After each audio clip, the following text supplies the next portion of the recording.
Žinot, kas yra instant karma? Bam, skauda. Tad nedarykite klaidų, mokykitės iš kitų klaidų.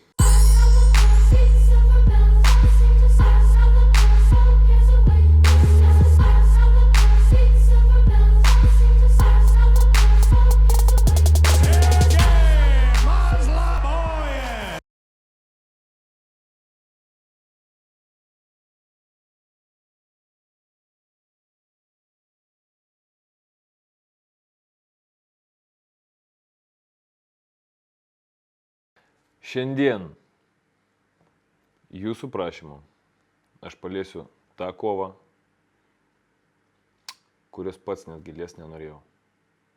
Ta kova, kurios įrašą esu pasižiūrėjęs gal tik tais vieną kartą.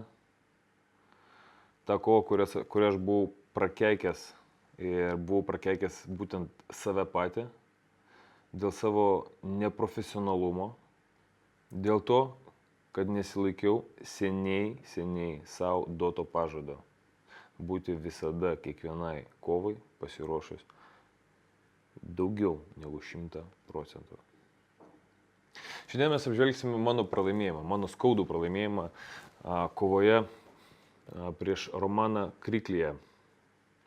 Labai daug kas norėjo šią kovą pamatyti, išgirsti mano pusę, mano istoriją. Ši kova vyko Birželio 7 dieną 2015 metais. Jau seniai ta kova vyko, bet vis dar jinai man taip pat sėdi o čia, širdį. Istorija buvo tokia. Mūsų šeima pakvietė į Tailandą draugai. Nieko rūpintis nereikia. Atvažiuokit, ilsėkitės, galėsit pasitreniruoti. Nieko galbūt nereikia. Ir mes ten prabuvom mėnesį antrą ir čia atsitiko nelaimė. Pa žmonių neateina pavedimai pinigų, o mes pinigų taip pat su savim neturim jokių. Ir iškilo klausimas, ką daryti. Aš pamaniau pasiimti iniciatyvą į savo rankas. Sakau, gerai, aš pasiklausiu salės savininko, gal įmanoma surasti kokią nors kovą. Ir aš nuvažiuosiu bet kurią kovą. Nesvarbu, kad buvau net nepasiruošęs tai kovai, nei fiziškai, nei techniškai, nei taktiškai, net nežinojau su kuo, prieš ką kovoti. Ir man sakė, ir man pranešė, kad po savaitės yra turnyras Kinijoje, kur galima bandyti skristi. Pinigai yra maži, bet jeigu reikia ant greičio, tai galima tai tokią situaciją jums pasiūlyti. Ir aš sutikau. Tuo metu atrodė viskas labai greitai, labai svarbus įvykis, reikia kažkaip tai išlaikyti ir šeimą, ir padėti žmogui, kuris mus pakvietė ir už mūsų apmokėjo mūsų kelionę. Tai aš sutikau. Fiziškai buvau visiškai nepasiruošęs. Taktikos jokios neturėjau. Turėjau tik tais tikėjimą savim ir ta mintis mane lydėjo, kad kas gali atsitikti. Kiek aš esu kovotojų praėjęs, kiek aš kovų esu pravedęs, niekogi neatsitiko. Aš būdavau visą laiką pasiruošęs. Bet taip, aš nepagalvojau apie tai, kad aš visą laiką būdavau pasiruošęs. Ne taip kaip šį kartą. Bet gal tai ir skamba kaip pasiteisinimas, bet tai visiškai nėra. Tai buvo mano blaivas, konkretus pasirinkimas, kurį aš pats priėmiau ir už jį pats turėjau atsakyti. Ir aš nelaukiu paguodos ar supratimo ar dar kažko. Aš tiesiog noriu, kad mano klaida patarnautų kitiem sportininkam kaip pavyzdys, ko nereikia daryti gyvenime. Pradėkim pačią kovą. Štai mes susitinkam. Stoju aš žiūriu į Romaną Krikliją. Kas jisai toks, aš nežinau. Važiavau į kovą, aš nežinojau, kur aš važiuoju, pas ką aš važiuoju. Šitoj kovoje aš svėriau 92 kg, Romanas svėrė 105 kg. Mūsų ūgio skirtumas jaučiasi. Žinau, kad jisai už šitos Kunlun organizacijos diržą ruošiasi kovoti ir vienas stotelė buvau aš. Aš važiavau ten nesiruošęs, aš nežinau, ko laukti. Kas jie visi tokie, tik žinau, kad iš Baltarusijos. Žinau, kad Baltarusija turi labai stiprią kikbokso mokyklą, tik tais tiek. Bet aš visą laiką savo sakydavau, kas koks kietas bebūtų, aš irgi nesu dovanėlė. Dar tokia trumpa priešistorė. Per apšilimą man Letinas palaikė kelis smūgius ir aš kažkur tai mintim buvau išskrydęs. Žinot, kaip tas, vėlgi, kai kalbėjau apie psichologiją, kai būna, kai tu žinai, kad tu viską esi padaręs teisingai ir tu į kovą jau gali eiti nusistatęs teisingai, kad tu žinai, kad nėra nei vienos treniruotės praleistos, tu nėra nei vienos minutės, kai tu sakai, pavargau, negaliu arba čia lengviau darysiu. O kai tu čia atvažiavai naura ir tu sužinai, kad tu kovoji prieš vieną geriausių Baltarusijos kovotojų, ir toksai biški pradedi skristi tai rūbiniai. Psichologiškai toksai akės jau pradeda vaikščioti ir tu Latinas pamušė ir toks einu atsimnu į orą, mušu ir taip kažkur tai užsižiūrėjau ir sienos kampas su dešinį krumplį prieš pat išeinat. Šokinėjau, rankų suspaus nebeina ir nesuprantu, kas yra, rankas suspaus realiai nebeina. Kažkas su dešinė ranka, buvau su šito krumpliu pataikęs, kad jinai buvo labai jautri. Bet galvoju, gerai, grįžtam į realybę, skausmas yra gerai, jisai biški duoda žvalumo, kad rankos suspaus kol kas negaliu, nieko tokio. Ateis kova, ateis adrenalinas, viskas praeis, bus gerai. Gerai, tęsim kovą. Na štai, mums papasako taisyklės, mes pasisveikinam.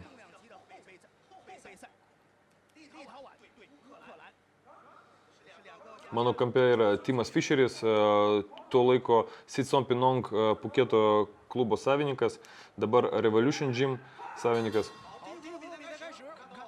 Kova prasidėjo. Prasidėjo lėtai. Kaip aš vėliau žinojau, kad Romanas jau apie mane tikrai buvo žinojęs, jisai žinojo, kad su manim žaisti nereikia, kad reikia labai atsargiai kovoti. Kad aš esu ir patyręs, o čia gerą prasileido iš karto iš tolimos distancijos, ko nesitikėjau. Nes jisai pradėjo, dabar jisai pradėjo naudoti mano taktiką, kokią dažnai aš darau. Migdai, bam, sprogsti. Ir čia mane pagavo nepasiruošusi. Ne, bet aš greitai atsistačiau. Distanciją išlaikau gerai. Čia pats jau pradedu kontratakuoti, neleisti jam dirbti.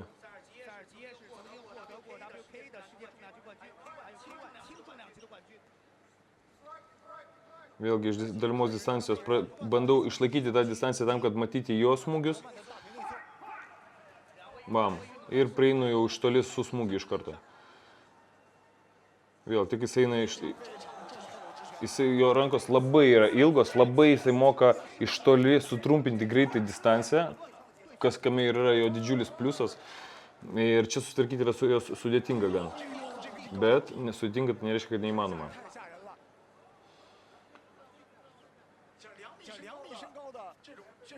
Na va, tai jau po truputėlį matau jo smūgius, jau jisai traukinėsi prie virvio. Ir čia aš apdirbinėjau savo įprastų stiliumi.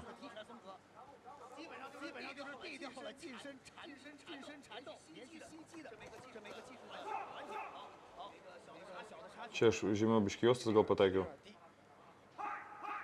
Atsiprašiau. Bum, čia jau mano smūgis dešinės gerai praėjo. Bum. Middle kickai ir... O čia yra problema, kai tu esi susidirbęs su savo treneriu, kai jūs vienas kitą žinot, vienas kitą suprantat, žinot vienas kito galimybės, aš žinau, kaip jisai mato, ką jisai patarė ir jisai žino, ką aš galiu padaryti, ką aš sugebu padaryti, kokius smūgius aš dažniausiai darau, kokie yra man patogiausi. Ir tuo metu mes nebuvom susidirbę su tuometiniu mano cornermenu ir dažniausiai man buvo patariama mušti koją, kas Muay Thai yra dažniausiai naudojama. Koja, keliai, bet su Romanu reikia dirbti visai kitaip. Ir tie patarimai, kuriuos aš girdžiu, jie man labiau nepadeda, o mane labiau blaško. Ir čia buvo šiek tiek dviprasmiška situacija.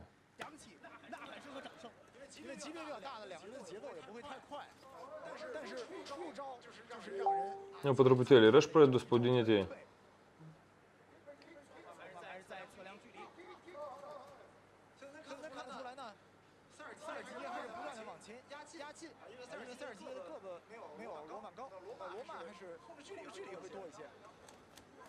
Na, jau šiek tiek agresijos, jau ant jos smūgio, jau aš einu ant permušimo.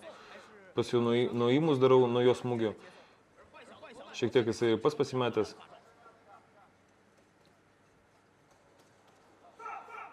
Išlaikau distanciją, matau jos smūgius, jau pats einu ant permušimo. Tai čia kaip ir viskas iš savęs, kas yra ištreniruota. O, girdim iš mano kampo kick, vis šaukia mano korneris. Bet to kiko net nereikia iš tikrųjų. Jo net nereikia. Čia ne Muay Thai, čia kickboksas, čia visai kitokia dinamika yra. Ir taktika turėtų būti kitokia. O, vėlgi girdim, kick, jau antras raundas prasidėjo, bet čia Muay Thai, kai du kovotojai dažniausiai stovi viens prieš kitą ir jie kaip špaguojasi su špagom. Viens koja, kitas koja, porą smūgių rankom iš toli, vėl arba į arti jau prieina klinšuotis ir vėl kick. Ne, kickboksai yra visai ne taip. Kickboksai tu turi daug judėti, daug apgaudinėti, eina smūgis pramesti, bam, permušinėti. Jeigu eini į artimą distanciją, iš karto eini su rankos smūgiais. Ir sakau, vėlgi tas blaško, labai blaško.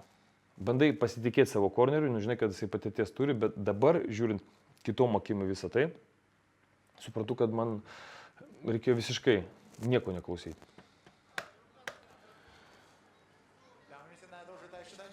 Nepameluosiu, netgi dabar stebint šitą kovą, pačiam netgi taip sukilęs ir adrenalinas ir tokie negeri pojūčiai. Nors kovą matom, kad jau visai vedu aš gerai. Kaip fiziškai visiškai nepasiruošęs ir matosi netgi preso beveik nesimato ir buvau visiškai neformoje aš tuo metu. Ir spardau aš kojom jį. Nereikia man kojom spardyti. Man reikia dirbti savo darbą, ko aš nedarau šitoj kovoj. Dabar teisingai, dabar vėl savo darbą. Baka atgal ir iš karto ant permušimo su kairė. Labai gerai. Ir tada Romanas, kai aš pradedu dirbti savo darbą, jisai jau tada šiek tiek pasimetęs ir jau nelabai jisai gali man kažką pasiūlyti. Nes nežino, ko iš manęs laukti. Nes mano kova yra agresyvi, aš neleidžiu jam laisvai dirbti, jam laisvai jaustis.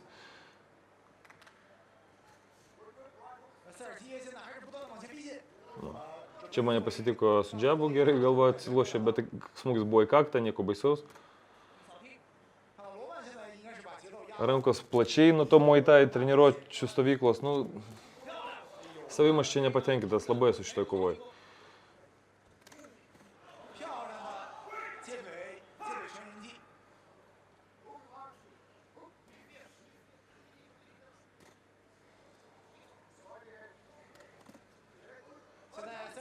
Bum. Vėlgi, kur jisai pasilenkęs, aš spiriu koją, kur man reikia dirbti rankom. Dabar aš visai kitom akim žiūriu šitą kovą. Ir žinau, kad man jeigu mes būtume su Andrium ten ir aš nors šiek tiek būčiau formą pasidaręs, tai kovą vesčiau visai kitaip.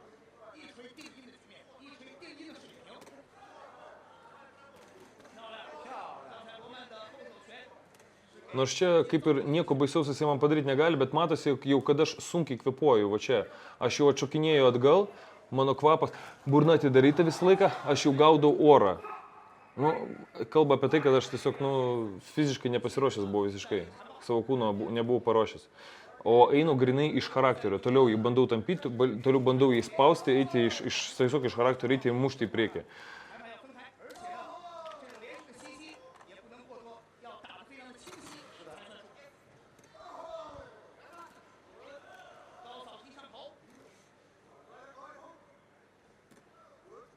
Vėlgi, jeigu jūs pastebite mano šiaip kovas, tai jūs žinot, kad aš kovoju nemėtau niekada tiek daug kojų. Ką aš Tailande dariau, tai buvo poilsis, smučių gerimas,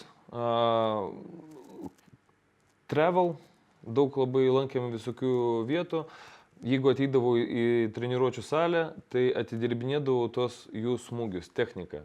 Kojų smūgių, kelių smūgių techniką, bet tai nebuvo fizinės formos paruošimas. Pasirašymas kovai man užima kaip minimum 5 savaitės, kad mano kūnas būtų pasiruošęs, kad mano taktika būtų paruošta ir kad aš jau eičiau kovą su planu A ir su planu B. Čia matosi, kad aš pamatau, pabandau padaryti, aš išgirstu, aš darau. Galima stebėti, kad čia esu ne aš. Tie, kas mane tikrai stebi. Ne pirmą kartą. Trečias raundas prasideda. Ir čia aš jau, kai sakiau, antrą raundo galėjau, sunkiai kvėpuojau. Čia prasideda tokios klaidos. Kojas ištiesiu netgi, kas irgi ten buvo akcentuojama, tie rankų smūgiai. Ir treniruočių metu, jeigu ten letinės muždavom, nebuvo akcento to, kad daugiau ant kojų judėjimo ant kojų, tai ir matosi čia netgi rankom smūgiuoju, o kojas išsitėsi. Čia yra vienas iš pirmų dalykų, kuriuos aš sakiau nedaryti, kai aš vedu privačias treniruotės. Kojas visada surinktas, o čia muši ir krenti į priekį. Nu čia matosi, išlenda toks iš kitos mokyklos klaidos.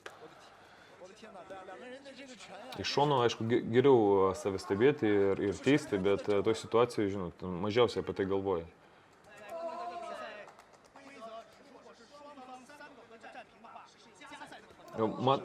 Čia per viršų buvo neblogai pataikytas smūgis, jau Romanas traukėsi, bet čia paslydau.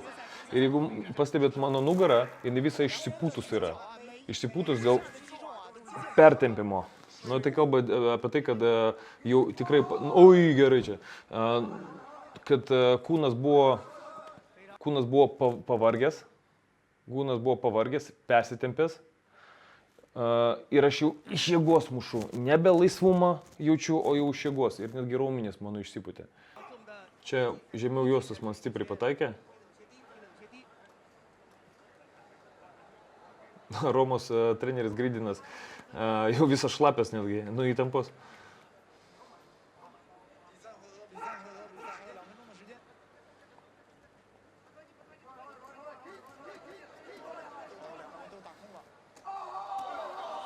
Nu vėl, kojų smūgiai tęsiasi.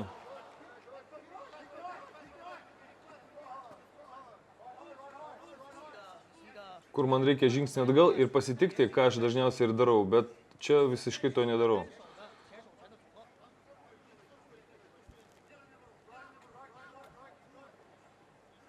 Prispaudžiau jį prie virvių ir nedadirbinėjau. Kaip mato, vėl kojas mano išsitęsia, vėl aš krentu į priekį.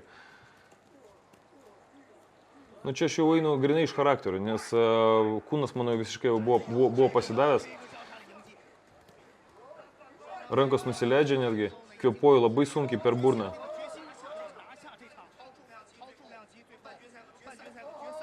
Ir vėl kojų smūgiai, daug kojų smūgių. Ir čia labai stiprus smūgis į kiaušinius, atsiprašau, į žemiau juostos. Ir čia buvo mano pagrindinė klaida. Aš labai stiprų smūgį praleidau žemiau juostas čia. Tikrai labai stiprų. Man atrodo, sutraukė net visą kūną. Aš atsimenu, kad aš atsistojau, aš susijėmęs iš skausmo atsistojau, prie kampo bandžiau įsitiesti, man net įsitiesti sunku buvo, bet aš vieną akim pamačiau, kaip Romanas sunkiai irgi kvėpuoja, kad jisai irgi yra pavargęs. Ir aš galvoju, blemba, negaliu leisti jam ilsėtis dabar. Man reikia eiti ir toliau kovoti. Bet nepagalvoju tai, kad aš pats dabar neatsistatęs esu, kad man pačiam yra sunku, aš galvoju apie priešininką. Ir čia buvo mano pagrindinė klaida šios kovos. Aš iš karto išėjau kovoti. Tai, pasišakinėjau.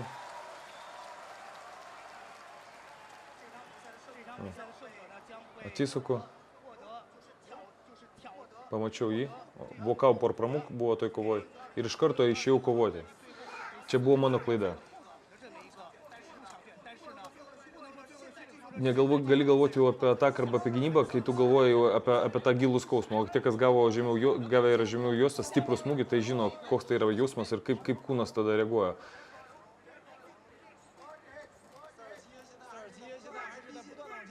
Ypatingai, kai neduodė laiko atsistatyti. One Championship aš vienoje kovoju su 4 kartus gavęs žemiau juostas, man netgi iki 5 minučių leisdavo atsistatyti. O, jokio čia nereikia. Čia reikia atstumti ir dirbti kovom. Ir aš jau ant kojų nelabai pastovi, netgi matosi, kad pats krentu. Ir čia pradedu daryti labai daug klaidų. Čia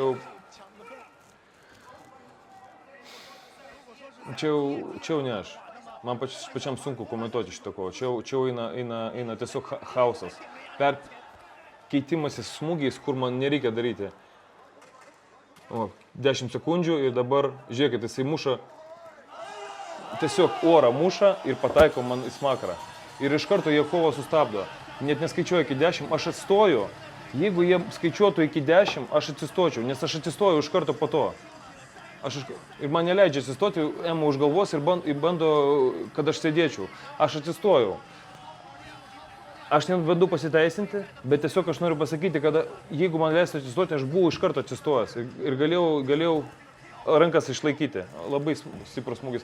Ir matosi, kad pats Romanas, jisai buvo nustebęs, jisai pats metė vieną smūgį, antrą smūgį, metė tiesiog ir pataikė visai netyčia. Aš tiesiog noriu pasakyti apie tai, kad jeigu man leistų atsikelt, taip, aš būčiau tą kovą pralaimėjęs, nes pačiam gale gavau knockdowną. Bet kova bent jau būtų pralaimėta taškais, kas būtų, aš manau, akivaizdu, bet tikrai nenokautų. Taip, smūgį aš praleidau, bet aš atsistojau, būčiau atsistojęs, bent jeigu man būtų už kaklo netempė ir nebandė mane sodinti. Na dar ką, pažiūrim, aš jau pervargęs, nestatęs ir tiesiog ant smūgio papuoliau visiškai į orą, nes rankos mano buvo jau tokios. Kaip ir sakiau, po to antros smūgio žemiau juostos aš buvau visiškai neatsistatęs. O, mane bando laikyti, jau atbėga dar daktarai ir neleidžia atsistoti.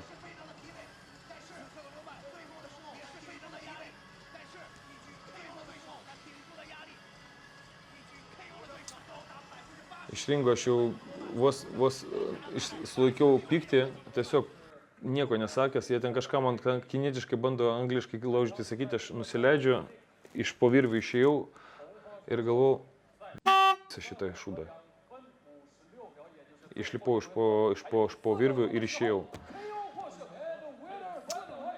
Ir lieka tik tai pasveikinti Romaną, matosi, kad jisai pats yra šoke.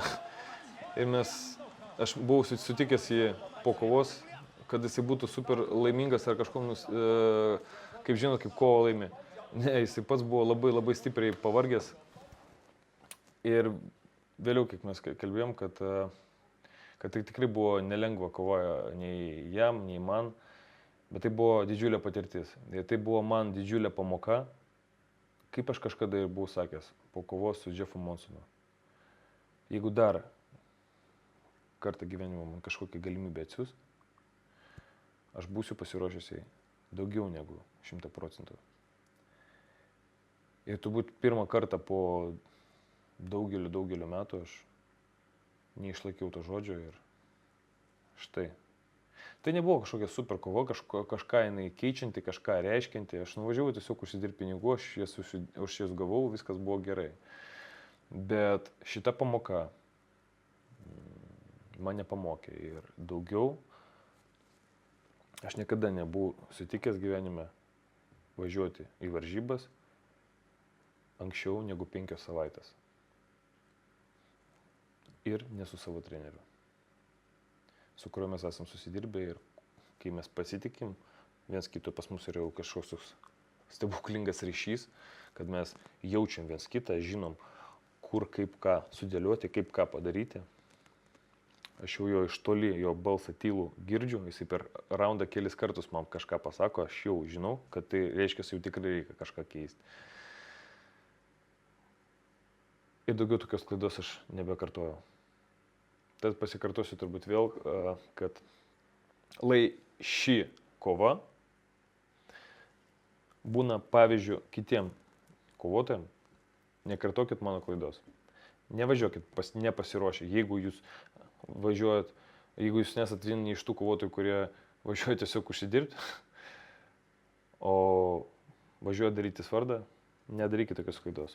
Būkit 100% pasiruošę. Na, o vėliau mes su Romanu buvom susitikę ne vieną kartą, ne vienose varžybose ir ne kartą draugiškai pabendravę, pasibičiuliavę. Šiai dienai jisai yra One Championship organizacijos sunkiasvorių čempionas. Kuom aš jį ir sveikinu, jisai tikrai labai geras kovotojas ir vertas to, bet aš tikrai nepaleidžiu tos minties, kad vieną dieną mes vis dar susitiksim. Aišku, aš nemėgstu kovoti ne savo svorio kategorijose, bet čia būtų viena iš tų principinių kovų, kur aš duočiau savo laiko tikrai pasiruošti gerai kovai, važiuočiau su savo komanda ir galėčiau parodyti tikrai save šitoj kovoj, o ne tokį, kaip jūs čia matėte.